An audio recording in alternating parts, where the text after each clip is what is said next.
Kembali mengingat yang disampaikan oleh Presiden Prabowo dalam pidato kenegaraan, ini ada beberapa isu terkait ekonomi yang juga disampaikan, bahkan disebutkan targetnya begitu. Tapi Anda sendiri melihat seperti apa daya tahan dan fundamental ekonomi Indonesia saat ini sebenarnya untuk bisa kita mencapai target-target tersebut? Sejauh ini seperti yang dikatakan oleh Pak Ikram mungkin menjadi indikator utama dari pertumbuhan ekonomi dan juga inflasi ya. Pertumbuhan ekonomi kita 5% dalam 2 tahun terakhir dan kami juga melihat bahwa pertumbuhan ekonomi di akhir tahun mungkin akan ditutup di atas 5,0, bahkan kami memperkirakan di 5,1%.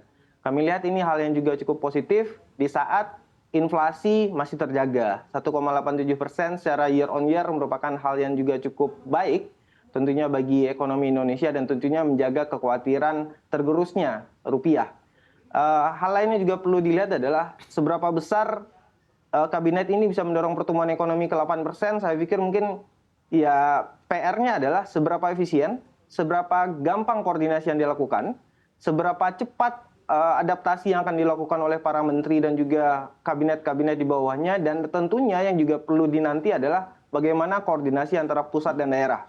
Kita baru akan lihat nanti pemenang dari pilkada di November dan Desember. Jadi mungkin kita tunggu waktu itu untuk melihat bagaimana dorongan lebih lanjut.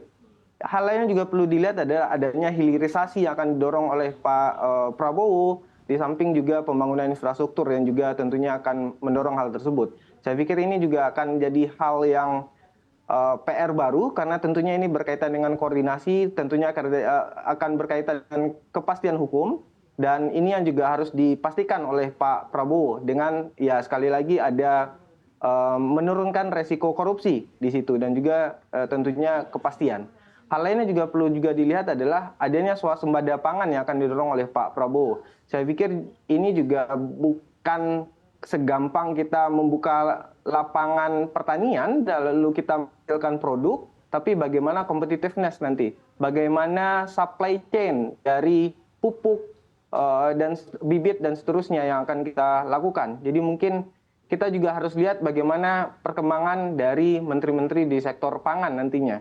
Hal lain yang juga perlu dilihat adalah bagaimana Pak Prabowo bisa mendeliver janji-janji kampanye dia, termasuk dengan makan gratis, rumah sakit gratis, dan besarnya jumlah kabinet dengan menstabilisasi lewat sisi penerimaan.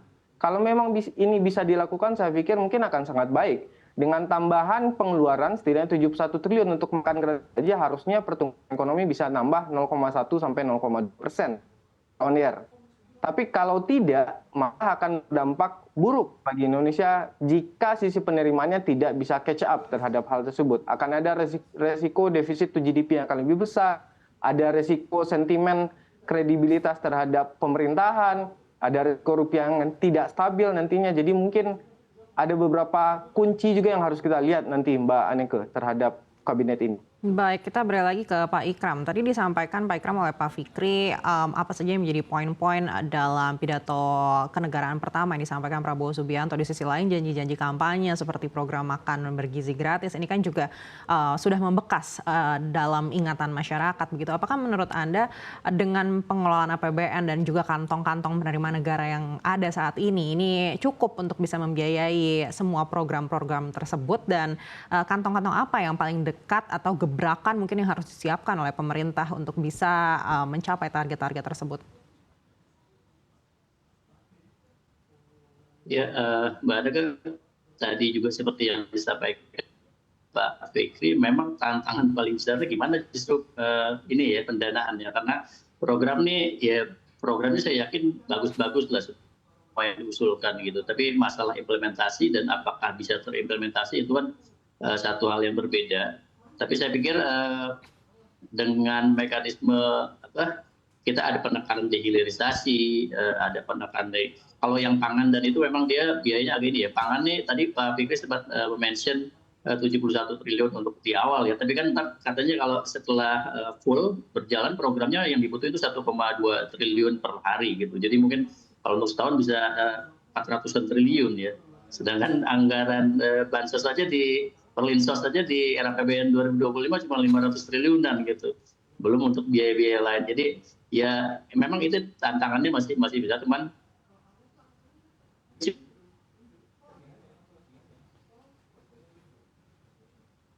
ya kalau kita